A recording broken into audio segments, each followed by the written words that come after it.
Hey guys, it's Christy, and this is my review of the Nook Glowlight Plus from Barnes & Noble. I got this glitter case that has the little elastic, and it's in the back like that. And the new Nook Glowlight Plus is white and looks like this. Now, I know that when I unboxed it, I probably looked extremely disappointed. I'm not really sure because I haven't edited the footage yet, but I didn't remember it being this small. Now, I absolutely love that it's this small. It fits in my pocketbook. It can come with me everywhere I go. It's absolutely perfect. Now, the Nook Glowlight Plus is supposed to be scratch resistant, which so far so good. I don't see any scratches on it. It is also supposed to be waterproof, which I have not tried yet, but I don't really see the need to try it. I mean, the only times I'm gonna need to know if it's waterproof is if I drop it in the pool or it starts raining on it or something like that. I'm not going to actually be putting it under the water. I don't know, but I do think that it's a good feature because now I'm not afraid to bring my Nook to the beach or to the pool, or I'm actually going on a cruise again in November for Thanksgiving with my family, so this time I won't be afraid to take my Nook along with me. But I actually love this Nook. At first I was slightly disappointed. I couldn't get into my Adobe Digital Edition account because I couldn't remember the password. The email was out, like the email doesn't work anymore, and it was just this big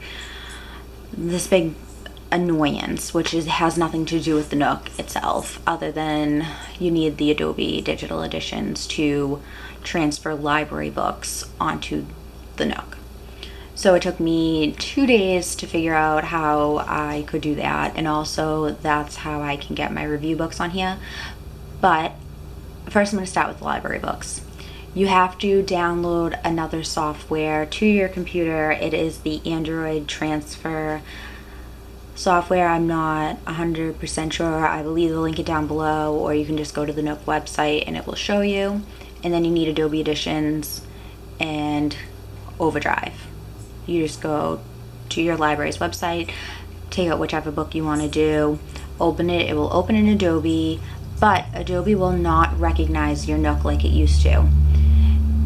So what will happen is when you plug in your Nook, a little pop-up will come onto your screen, and it will be the Android file transfer.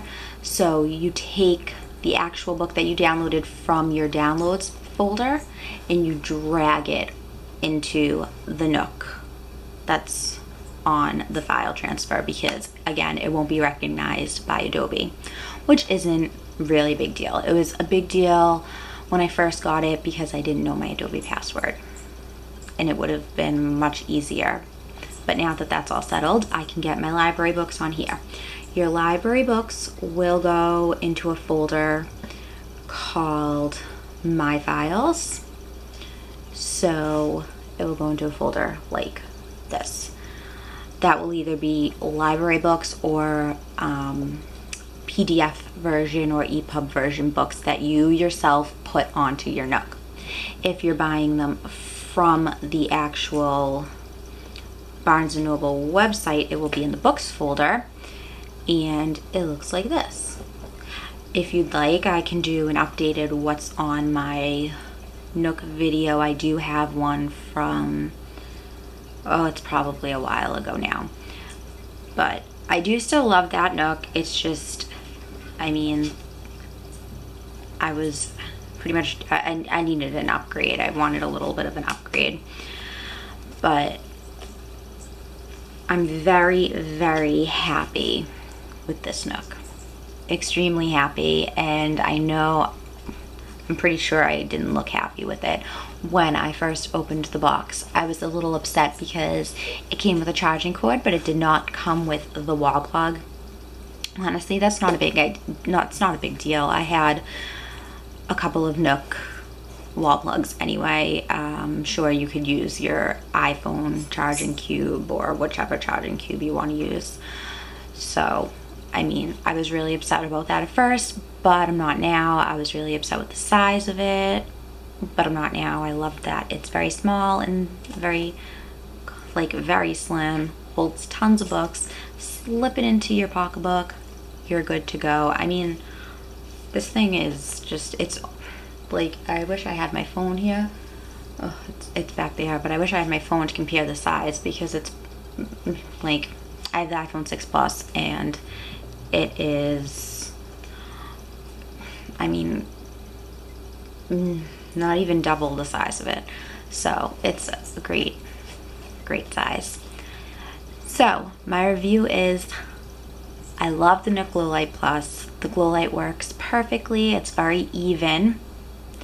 Before, on the old Nook, there was more light around the corners of the actual Nook, whereas here it's just very even on here. And you can adjust the brightness, which I love, and I believe that's, you know, all the main features. I know I keep looking down, but Oreo is over here, and I'm just like trying to make sure he doesn't eat my tripod. So far so good.